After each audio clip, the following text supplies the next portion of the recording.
What's up? Welcome into your Daily Buckeye Blitz for a Tuesday, August 8th, 2023. I'm your host, Joe from the Buckeye Cast, bringing it to you today. Before we get rolling, please hit like and subscribe. Thank you. Much appreciated. We're trying to get to 3,000 subscribers here before the first game. We're plugging away. We're getting close to 2,400. Not far to go. Just if you could do your little part, I would appreciate it so much. Thank you. Don't forget to visit the buckeyecast.com. 25% off everything through fall camp. So hurry up, get in there, get your shirts and hats and shit. All right. Today we're talking condition of the position, our last condition, and it's the special teams. I know you've been dying to hear this group of special men. So let's get into it. This is painful for me. I hate talking about the special teams, but we're going to make it lively and fun, I promise. All right. So let's talk about our pain points. I'm gonna apologize in advance for reopening some old wounds, rubbing some salt down in there and squeezing it.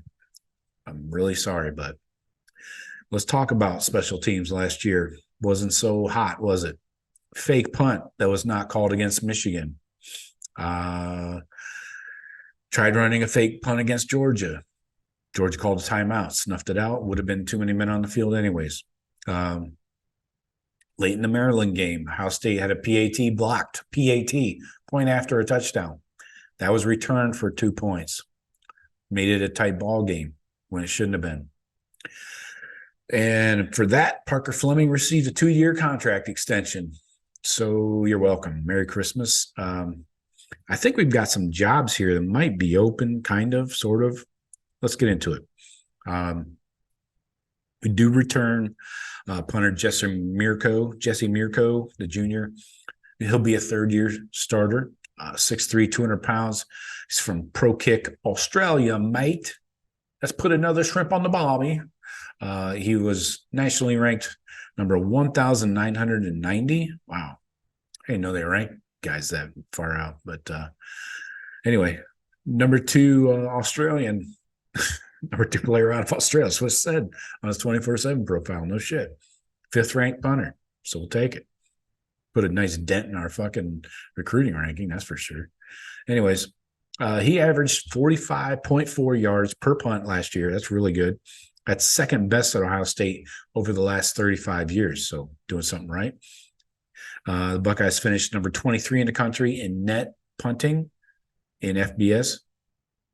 So should be the strength of the special teams and has been for quite a while. Now, you got at kicker, Noah Ruggles departs. He was 37 of 41 on field goals over the last 2 years. He was 148 of 149 on extra points. We just touched on the one he missed. And we had 4 different kickers who kicked in April's spring game. Then Jake Seibert jumped into the transfer portal. But don't forget, we brought in from the transfer portal USC transfer Parker Lewis. And then you got Jaden Fielding returning. Parker Lewis, those are our main kickers that are going head-to-head here. Parker Lewis is from Phoenix, Arizona.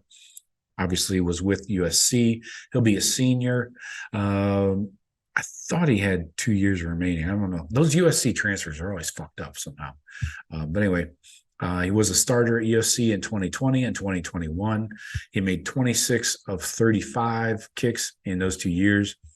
46 of 47 point afters. He was ranked number 3 kicker in the 2020 class. So that's good. Now you got Jaden Fielding, 6 foot 175 from Texas. He played high school ball at IMG. Yes, they have to have kickers too. You know, somebody has to do it. He's a sophomore. Never attempted a field goal or extra point in an actual game, but was OSU's kickoff guy as a true freshman last year.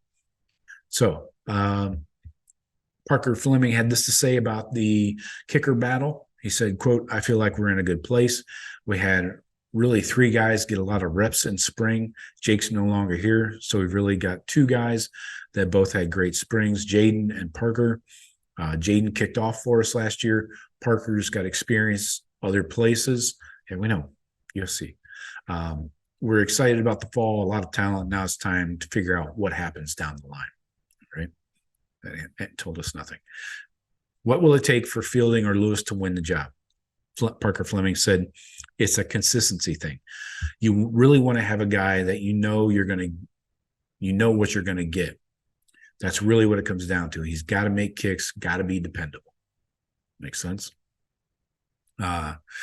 Buckeyes also are in place must replace Bradley Robinson, the long snapper.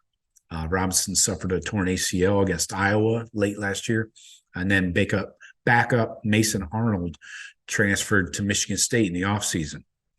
So the Buckeyes went into the portal, got junior John Froman out of Arizona State. He's 6'2", 225 from Phoenix. Is a junior. He was a 5-star prospect according to Rubio's long snap rankings. Don't ask me what that is. Rubio has his own long snap rankings. So bravo. Fleming said, quote, "We want to have competition, and so John had great film as a freshman. I know some people that knew him out of Arizona State, and he wanted to come compete against the best, and he did. I thought he had a really nice spring." Okay, sounds good. So Froman spent spring with the ones. Junior Max Lamonaco was the backup. Fleming said that, quote, "John's got a lot of experience, and I'm excited about that room, that position. We'll see where it goes. But right now, John, he had a really nice spring. Max did too, but that's kind of the way it went." So let's talk about returning. Punt returns, kick returns. Buckeyes ranked 87th in the country in kickoff return average, 19 yards per return. That's terrible. Terrible. Ranked 61st in punt return average. That's at 8.3 yards per return. They ranked 72nd in kickoff return coverage. They allowed 20.4 yards per return. And they ranked 66th in punt return coverage, allowing 71 yards per return. So we're returning both of the last year's returners. Xavier Johnson led the team with 12 kickoff returns at a 22.4 average. Emeka was a top punt returner, just 11 returns for 75 yards. Do the math, obviously not a great average. In spring, redshirt freshman Caleb Brown was repping at #1 kick return, also getting punt return options, but since transferred to Iowa, we know that. Should you use a player on special teams who is the focal point of the offense? Is the question. You remember back in 2021, Travion was a true freshman. He began the season as the Buckeyes kick returner. As he became part of the offense and their #1 rusher, he was quickly removed from the kickoff. Same for Emeka Egbuka. He replaced Travion in 2021, led the Big Ten with a 29-yard average. But as a starting receiver last year, removed from the kick return game. So with an explosive offense, the question always is, do you need more return yards? On kickoffs, a fair catch will start at the 25-yard line, right? So it's hard for most coaches to turn that down. But we have seen Carnell Tate, the true freshman, catching punts. So let's see what happens. The first job for any punt return is simply secure the ball for the offense. If they can't do that, then it doesn't matter how good they are at returning. Fleming wants to have a bunch of guys ready to return punts. He said it's not an easy job, but if you practice it enough, you can get good at it. And Parker Fleming believes we have good depth at punt returners. So we'll see what happens. I'm fine with freshmen as long as they can secure the ball at kick return or punt return. Doesn't matter to me. So if Tate's the guy, great. I love it.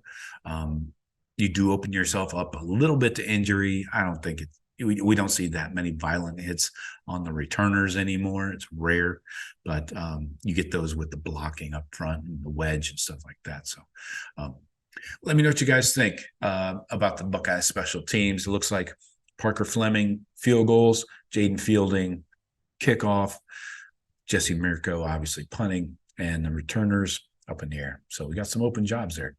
But that's all I got for you today. Talk to you tomorrow. Go Bucks.